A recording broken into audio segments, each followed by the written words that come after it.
Bien, y hemos estado en todo este tiempo contemplando una serie de elementos, una serie de cosas, y las enseñanzas que hemos venido dando en estos últimos domingos apenas son unos brochazos, todavía digamos unos borradores muy imperfectos de lo que es la denuncia de la herejía.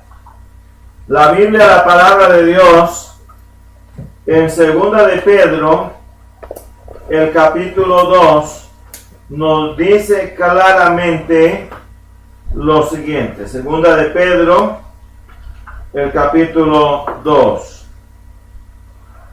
Pero hubo también falsos profetas en el pueblo, como habrá entre vosotros falsos maestros, que introducirán encubiertamente sectas de perdición y negarán al Señor que los rescató, atrayendo sobre sí mismos perdición acelerada. Y muchos seguirán sus perdiciones, por los cuales el camino de la verdad será blasfemado. Blasfemado. Bien. Uno de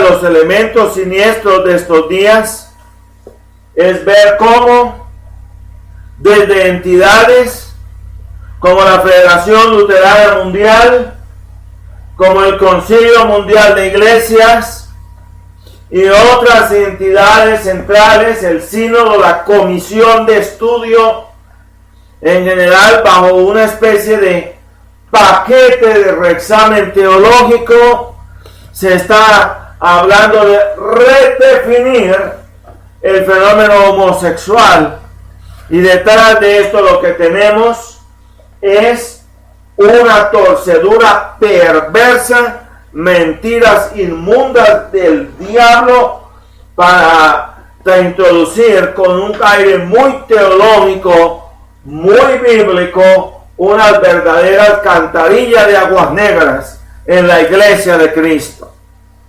Y ese verbo redefinir, la idea es que el evangelio sigue intacto, no se cambió nada del evangelio, nada de la verdad de Dios se cambió. Sencillamente lo que hicimos fue unos aditamentos actualizadores, y detrás de eso el daño, y detrás de eso la falsedad, detrás de eso la herejía. Hay una página web que es unidoscontralapostasía.com de Mario Fumero, donde se examinan los diferentes frentes donde la apostasía ha venido haciendo su efecto nocivo contra la verdad gloriosa y preciosa del evangelio completo. Y de una u otra manera, como nos lo enseñó el reformador Martín Lutero, la forma como se presentan las herejías en la mayoría de las ocasiones no es cogiendo el evangelio totalmente y ocultándolo, quitándolo, no, sino dejando gran parte del evangelio. ¿Por qué? Porque toda mentira, para que sea mentira, se requiere que tenga algo de verdad, una plataforma, una suela. Para que sea zapato de mentira y logre su objetivo, requiere tener una suela de verdad. Ese es el artificio con el cual tan hábilmente teje Satanás para que caigan los incautos y los despistados en esas, y los neófitos en esas herejías, en esas falsas doctrinas, en esas fuentes mefíticas del error. Así que, en términos reales, como lo dijo el reformador Martín Lutero, no se trata de decir que la iglesia romana no predica evangelio, porque sí predica evangelio, pero no predica el evangelio, porque no predica la esencia misma de la justificación por gracia mediante la sola fe en Cristo Jesús. Y al hacer esto le quita el evangelio a la gente y lo sustituye por los harapos inmundos del penitencialismo, de las buenas obras meritorias, del culto a María, del culto a los santos. Le quita al evangelio su base, su estrato, que es la suficiencia de Cristo.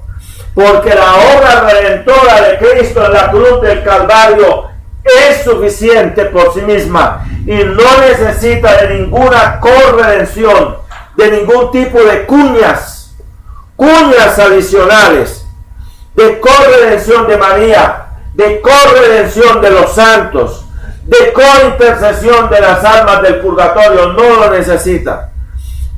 La intercesión de Cristo es única, es suficiente y es eficaz, y no requiere de la cointercesión de María, ni la cointercesión de los santos, ni la cointercesión de los ángeles, de ningún modo, de ninguna manera. Esa redención es única, suficiente y eficaz. Por lo tanto, cuando Roma ha añadido todo ese tipo de cosas, lo que ha hecho es sustraerle al evangelio de un lado y del otro lado meter falsedad, herejía, falsa doctrina, que redunda en un falso evangelio que lleva a las almas a la condenación eterna por los siglos de los siglos sin fin. En consecuencia, es el deber y la misión de la iglesia predicar el evangelio completo, el evangelio íntegro, el evangelio suficiente de principio a fin. Es la misión, es el deber de la iglesia hacerlo, desvelarse por la sana doctrina.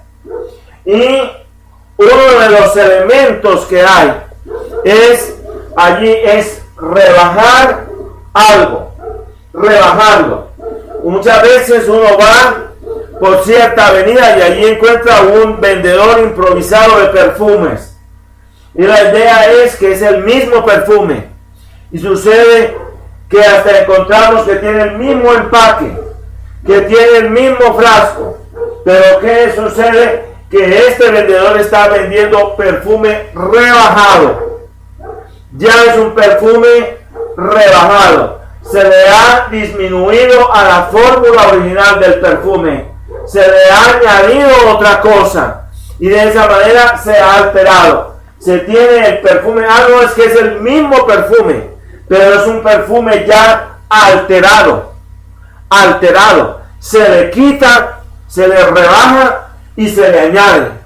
Y se le añade y se le echa otra cosa. Y de esa manera, por sustracción y por adición, se hace una sumatoria que altera la fórmula original.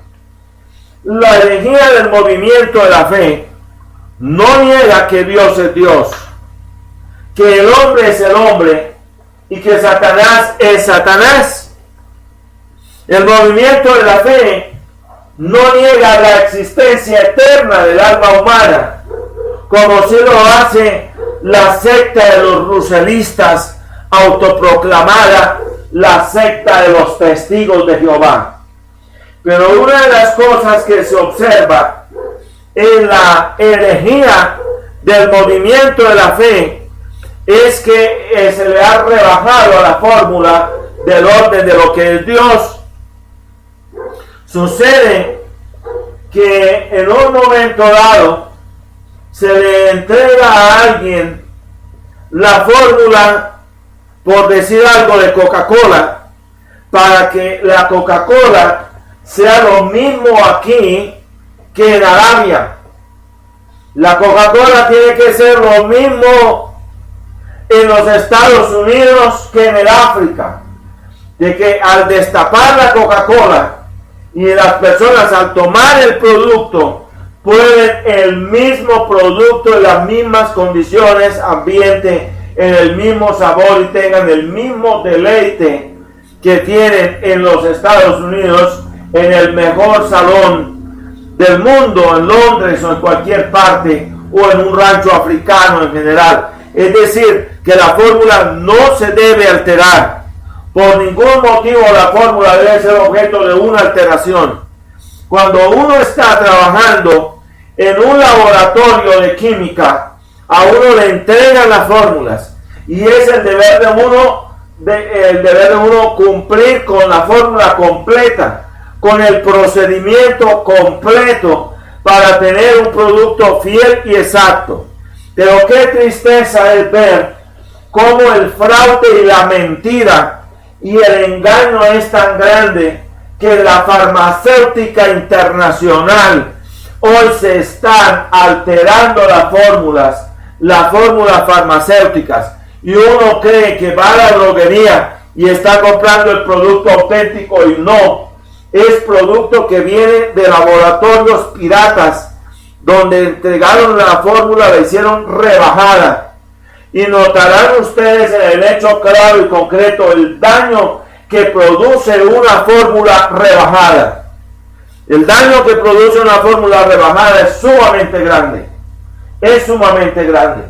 En un momento dado se le entregan cuerpos de ingenieros unos planos con unas instrucciones muy claras, muy precisas, y el deber de los ingenieros constructores es atenerse en todo al plano que se les dio, sin hacer modificaciones, ni sustracciones, ni adiciones de ninguna especie, y deben usar los materiales claramente indicados.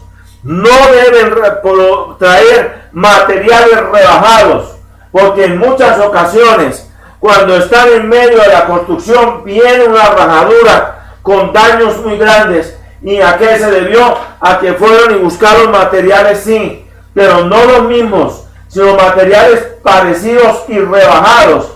Por lo tanto, ese material no tenía la consistencia para soportar el peso de la obra que se estaba haciendo. Y lo mismo sucede con el Evangelio. Cuando el Señor Jesús dio la fórmula, cuando el Señor Jesús dio la consigna, de ir y predicar el Evangelio a toda criatura, es el Evangelio completo. Y una de las cosas que echamos de ver en el movimiento de la fe es que la palabra de Dios muestra que el hombre es hombre, y muestra al hombre en las condiciones y naturaleza de lo que es un ser humano que tiene naturaleza humana y nunca será divino. Pero sucede que entonces en el movimiento de la fe el hombre no es tan hombre, es un superhombre, y por alteración también de la fórmula, Dios es Dios, pero no es tan Dios, y se produce un rebajamiento de la imagen de Dios. Un rebajamiento de la imagen de Dios. La palabra de Dios dice que Dios, los cielos de los cielos, no pueden contener a Dios, que Él es infinito en majestad y en poder, que Él está en todas partes, que no hay nada que podamos decir se le escapó al control de Dios, en absolutamente nada. Por lo tanto, Él es omnipresente, Él es omnisciente, Él es todopoderoso, Él es infinito. Él es infinito. Pero sucede que en el movimiento de la fe encontramos una fórmula alterada aquí, y es la disminución de Dios. Dios es más humano. Dios no es tan Dios como nosotros pretendíamos. Otro tanto de esto lo encontramos en la llamada teología de la apertura, donde Dios es un ser que en parte conoce el futuro, pero en otra parte no lo conoce y casi que va a tientas. Y eso es antibíblico. Disminuir a Dios, eso es precisamente lo que los maestros de la fe han tratado de hacer. Los maestros de la fe han incrustado al hombre en la imagen de Dios y a Dios en la imagen del hombre. A esto se suma otra eventualidad que debemos de ver el próximo domingo, y es que en el movimiento de la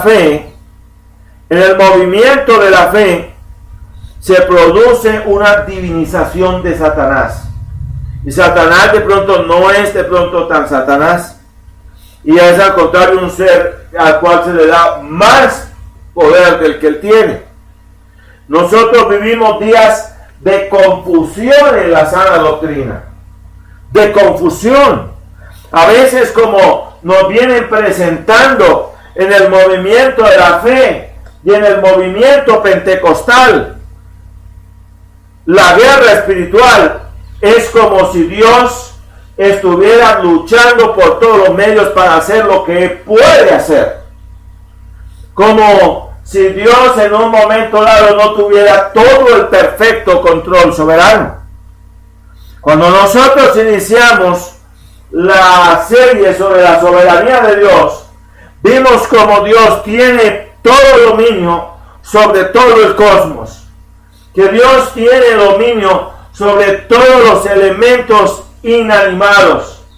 Vimos como Dios tiene el control soberano sobre todos los seres vivos, desde la célula, desde el insecto hasta el organismo humano, lo más perfectamente elaborado. Dios tiene perfecto control sobre todos los seres terrestres y marítimos en general. Y vimos también que Dios tiene perfecto control sobre los ángeles.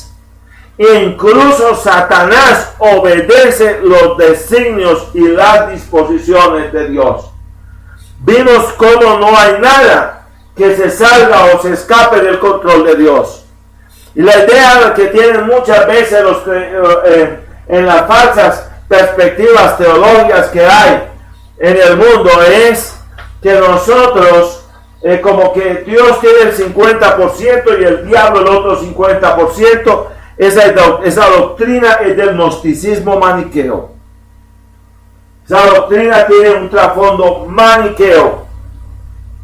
Y que como que es una lucha que ya prácticamente nosotros, mejor dicho, si no nos metemos allí y acuñamos como pequeños dioses que somos, prácticamente ya Dios pierde el control. Y en ningún momento Dios pierde el control. Todo está bajo su perfecto y soberano control. Ahora, que todo lo entendamos de Dios, no todo lo entendemos de Dios. No todo lo de Dios lo podemos entender. Pero lo cierto es que Él es de principio a fin plenamente soberano y tiene su dominio sobre todo. Por lo tanto, esa idea de que Dios como que tiene el 50% y Satanás el 50%, no. El Satanás es un enemigo derrotado. Él es obstinado hasta la necedad por su naturaleza degradada. Pero él sabe que está derrotado y él sabe que ya tiene poco tiempo y sabe hacia dónde irá. En él no hay fórmula de arrepentimiento, porque su naturaleza es una naturaleza plenamente degradada. Pero eso es bueno entonces tenerlo en cuenta.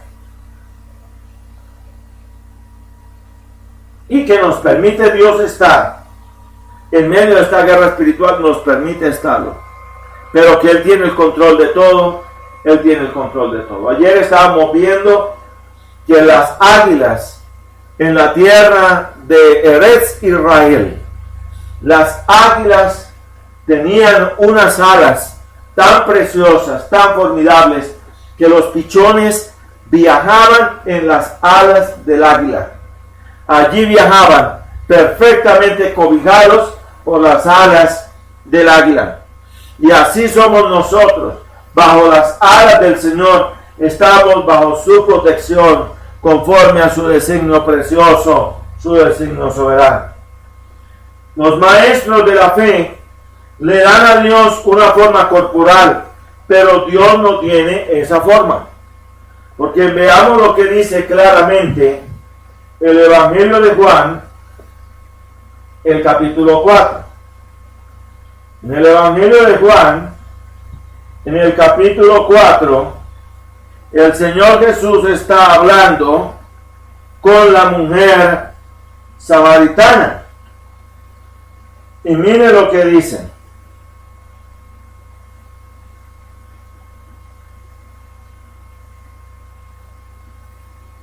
Le dice Jesús: mujer, créeme que a la hora viene cuando ni en este monte ni en Jerusalén adoraréis al Padre.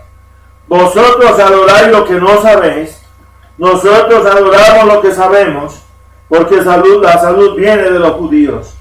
Mas la hora viene y ahora es cuando los verdaderos adoradores adorarán al Padre en espíritu y en verdad, porque el Padre tales adoradores busca que le adoren. Y luego dice el Señor: Dios es espíritu, y los que le adoran en espíritu y en verdad es necesario que le adoren. Por lo tanto, el Señor no tiene formas físicas. Esa es la teoría del antropodeísmo, mediante el cual pretendemos que Dios tiene manos o pies igual que nosotros.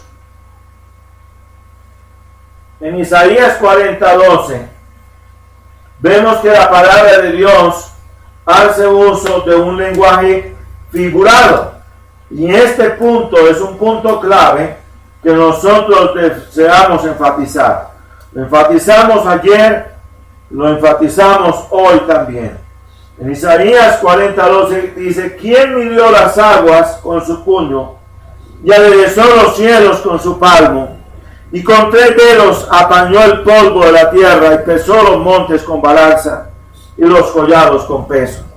Cuando nosotros estamos hablando de Isaías, estamos hablando de una de las plumas más fructíferas, una de las plumas más ricas de todo el Antiguo Testamento y la Biblia, la palabra de Dios. La prosa de Isaías es algo realmente maravilloso. Isaías es un hombre rico en figuras literarias. Y aquí lo que debemos saber es que tenemos una metáfora. El intérprete del texto, el intérprete debe mirar todos los elementos, y uno de ellos es el estilo literario, para poder hacer una interpretación correcta y no incurrir en el error de estar haciendo una torcedura del texto sagrado. Pero los maestros de la fe aquí literalizan de una manera tal que, según ellos, eso significa que de allí podemos sacar las bases para decir cuánto mide Dios, qué cuerpo tiene y cosas por el estilo. Cuando esta es una figura literaria, una metáfora que hay allí, cuando habla de Dios midiendo con un palmo de su mano, midiendo el diámetro de la tierra. Entre otras cosas, los maestros de la fe le dan una forma humana a Dios y hasta le visten. Y también adopta una herejía conocida como el triteísmo. Según él, Dios el Padre es una persona, Dios el Hijo es una persona, Dios el Espíritu Santo es una persona, pero cada uno de ellos es un ser trino en sí mismo. Dios el Padre es una persona con su propio espíritu personal, con su propia alma personal y con su propio cuerpo espiritual. Y lo mismo sucede con el Hijo y lo mismo con el Espíritu Santo. El total de esto es desalentador. La afirmación de que cada miembro de la Trinidad tiene distinta identidad de espíritu, cuerpo y alma conlleva que hay 3 seres separados y distintos, en otras palabras, 3 dioses. Esta afirmación es antibíblica totalmente. Y la iglesia primitiva, en aras de su examen profundo de la doctrina de la unidad de Dios, la iglesia primitiva jamás, en aras de dar lugar al reconocimiento de la separación de las personas, del Padre y el Hijo y el Espíritu Santo como personas distintas, dio lugar a un triteísmo. No, nunca, nunca, nunca.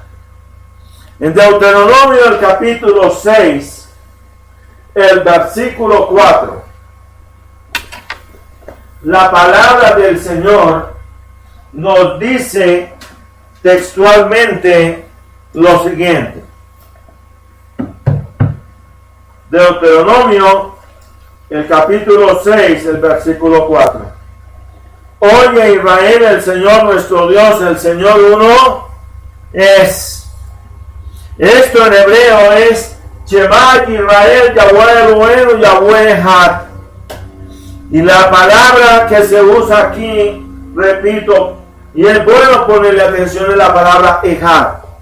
En el hebreo hay dos expresiones para hablar de unidad. La primera expresión es la unidad Yahid, la expresión Yahid, el sustantivo Yahid. Significa una unidad simple, formado por uno solo. Pero la expresión que usa aquí el texto es Echad, no es Yahid. Significa una unidad compuesta. Eso es lo que significa la expresión Echad. Eso significa que no podemos referirnos a Dios como si Dios fuera un ser simple, como una criatura mortal. No, Él es un ser infinito. Por lo tanto, no es un ser de una sola persona. Es una unidad compuesta, pero es una unidad. Es un solo Dios de principio a fin. Y no como lo pretende enseñar Benjamín y su falsa doctrina, porque él es uno de los líderes principales de esa falsa cadena de mentira que se llama el movimiento de la fe. Los que creen que Dios está hecho a la imagen del hombre no están creyendo en el Dios de la Biblia. Dios no está hecho a la imagen del hombre, es el hombre el que está hecho a la imagen de Dios. Una vez que permitamos que las enseñanzas sobre la naturaleza de Dios se perviertan a los extremos en que hace el movimiento de la fe, estamos separándonos de la fe cristiana y estamos entrando en el reino de los cultos. Debemos tener en cuenta que un piloto necesita unos elementos muy exactos. Él necesita un tablero que está lleno de agujas que hacen una medición exacta de las cosas. Y una de las cosas que él pide son las coordenadas. Las coordenadas. ¿Por qué? Porque él necesita llegar a un punto exacto.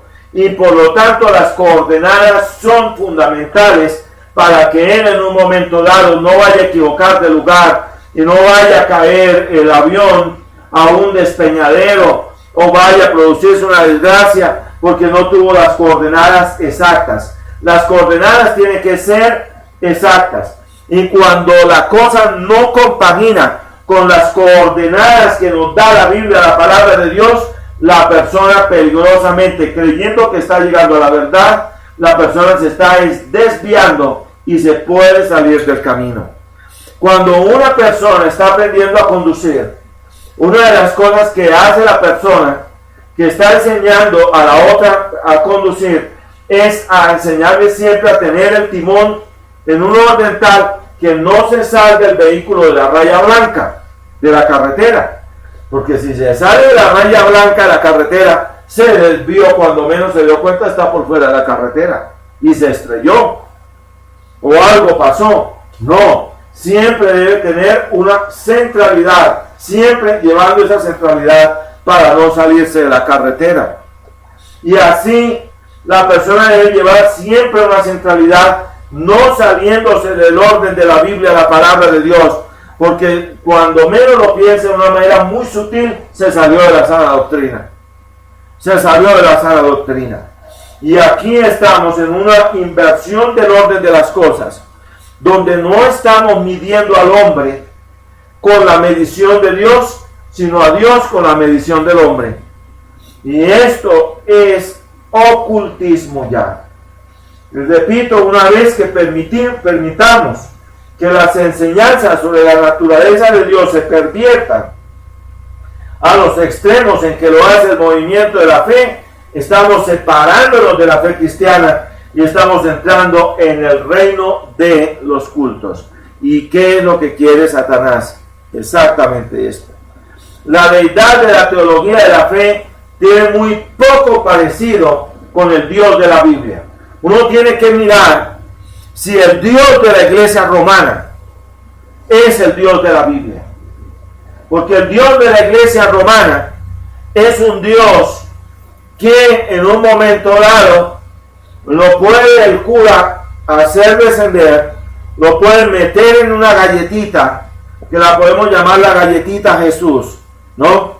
Y lo pueden luego meter allá en una custodia, en un seguro allí. Los ratones se pueden comer ese Cristo, los gusanos también se lo pueden comer, se lo pueden comer los pecadores no arrepentidos en general.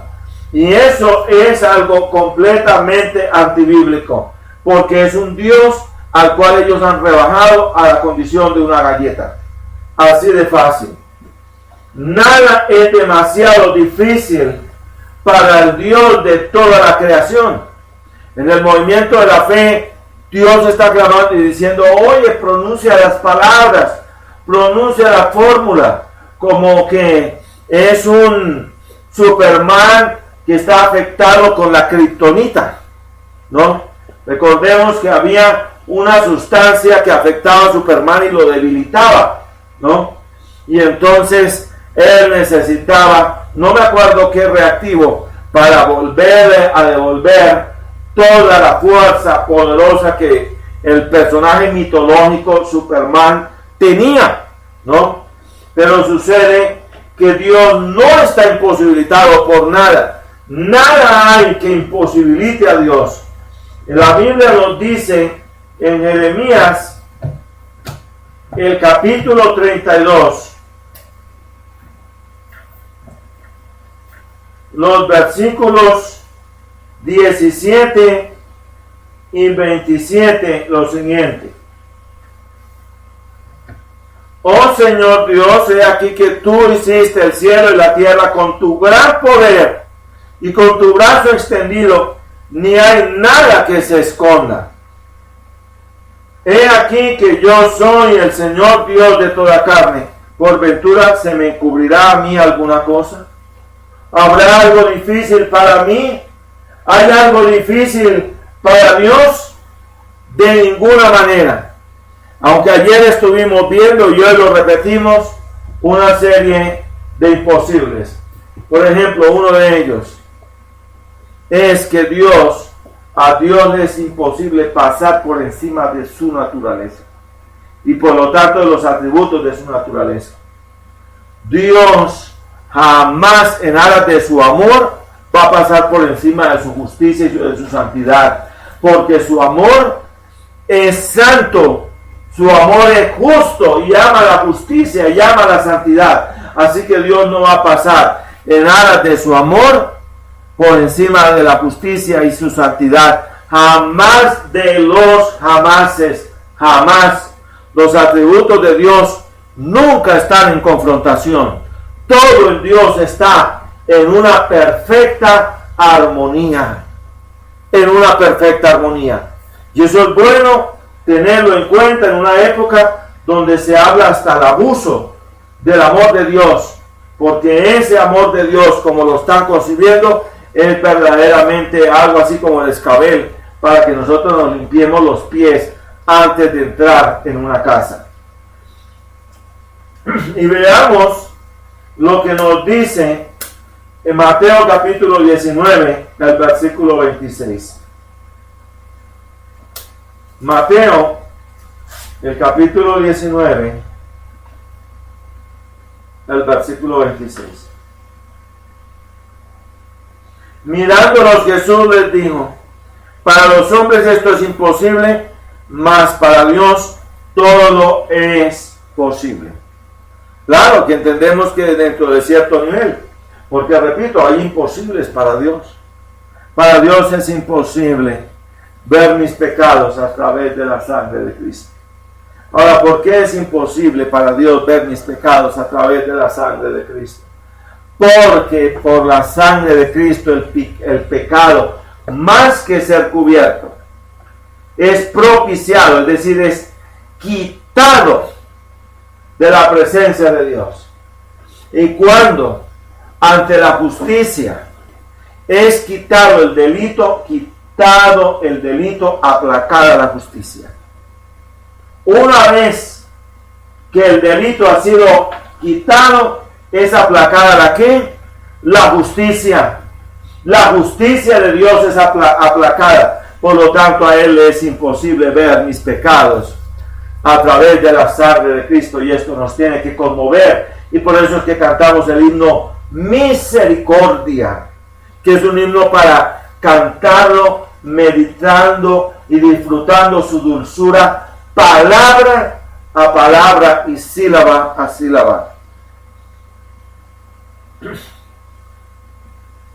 Por lo tanto, las ideas del movimiento de la fe sobre Dios son absurdas y niegan su inefable poder.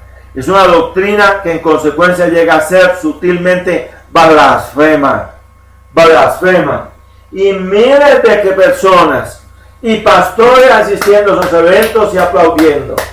Allí es donde estamos cuestionando el asunto. Todos lo aplaudimos. Allí llega el señor Katz-Luna, allí llega Creflo Dollar, allí llega el señor Ricardo Rodríguez, el señor César Castellanos y otros herejes de la misma talla y laya. Y sucede que, ¡oh, qué maravilla! Y aplauso general y todos tomando nota. Y no hay uno solo que se levante a refutar. ¿Y dónde están los presidentes de las organizaciones y asociaciones pastorales y de iglesias? ¿Dónde están? Para decir, pare de ahí, eso que usted está enseñando es una herejía que viene del diablo, que no es correcta. Nada. ¿Por qué? Porque introducirán sutilmente herejías de perdición, y a eso se le suma otra cosa, líderes cristianos completamente carentes de carácter para contener la avanzada de las putrefactas aguas negras que están entrando a los palacios de la iglesia del Señor. La Biblia enseña que hay tres personas en un ser llamado Dios: Padre, Hijo y Espíritu Santo. El Dios del movimiento de la fe no puede ser un Dios omnipresente. Ese Dios es un Dios que está limitado. En el Salmo 139, en el versículo 7,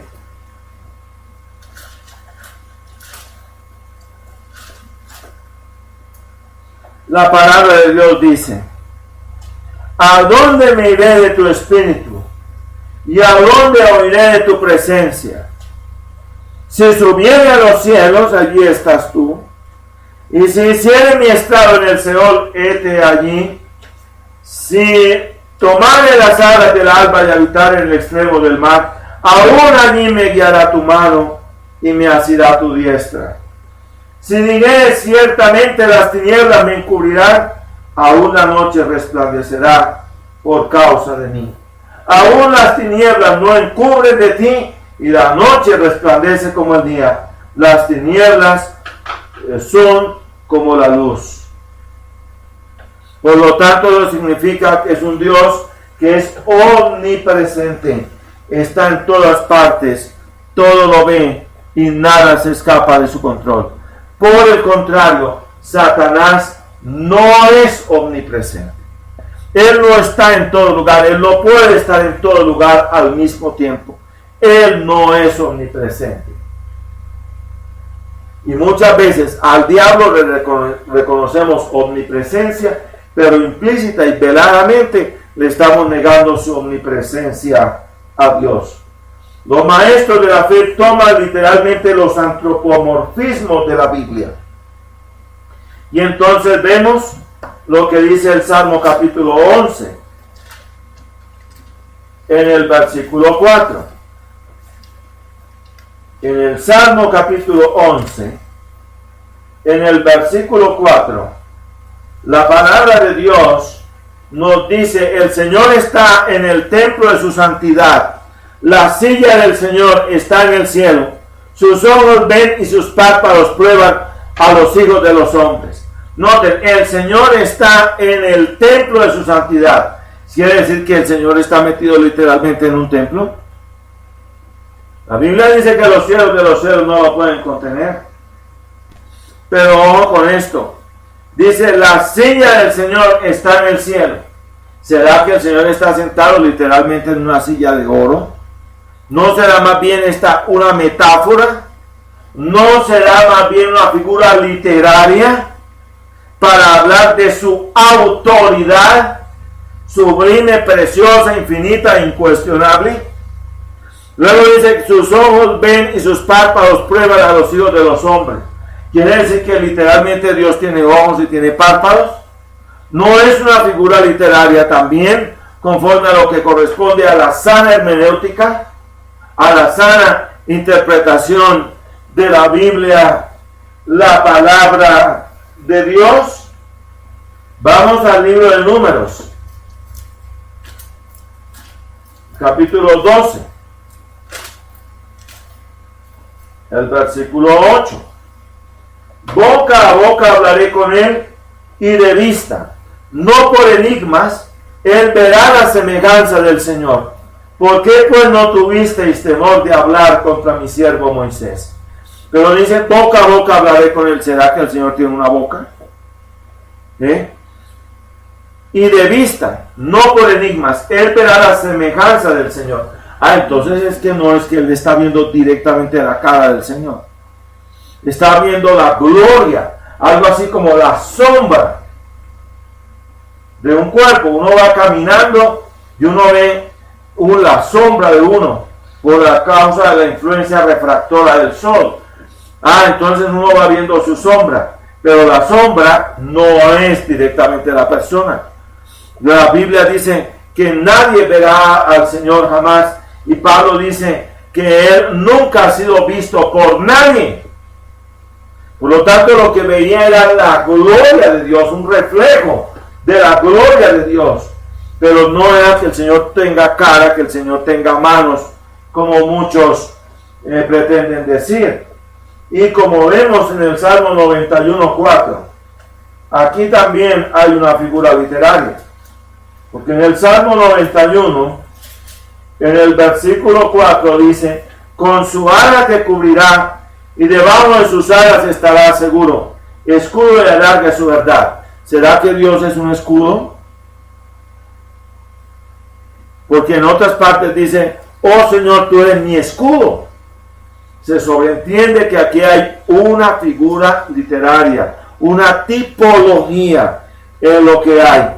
Y dice, con su ala te cubrirá. ¿Será que Dios tiene plumas? ¿Y alas y plumas? Esto es algo que se sale completamente de todo orden. Los atributos físicos de Cristo no se deben a su deidad, sino que se deben a su humanidad. Lo vimos y lo vemos en Romanos 8:3.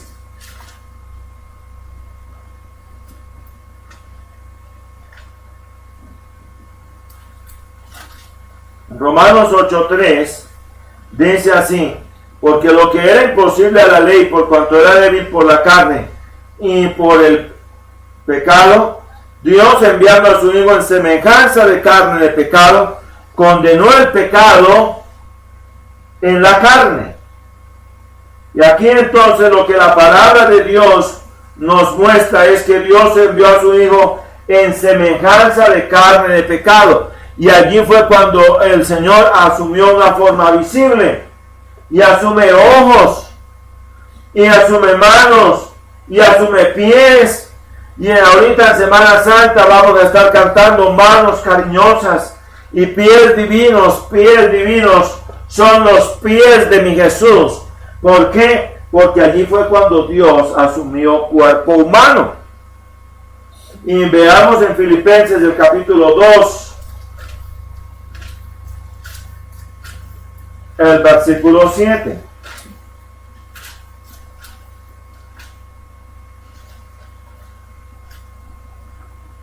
Allí dice, sin embargo, se anonadó a sí mismo tomando forma de siervo. Noten, tomando forma. Hecho semejante a los hombres. Entonces tomó manos, tomó ojos, tomó pies, Y sucede que en nuestro organismo, cada uno de esos órganos cumple unas determinadas funciones. A no lo podemos poner a hacer las funciones del pie, de ninguna manera, ni a las manos de la nariz. Cada uno de los órganos del organismo cumple una función para la armonía de todo el organismo físico. Y de igual manera, el Señor asumió cuerpo humano. Y allí es cuando vimos que Dios asumió manos, pies, en general, porque el Señor se humanó, siendo Dios, se hizo hombre. He aquí la esencia del mensaje, la buena nueva gloriosa de Dios. Dios se hizo hombre para redimirnos. Bendito sea tu nombre, Señor. Bendito seas tú, oh Dios.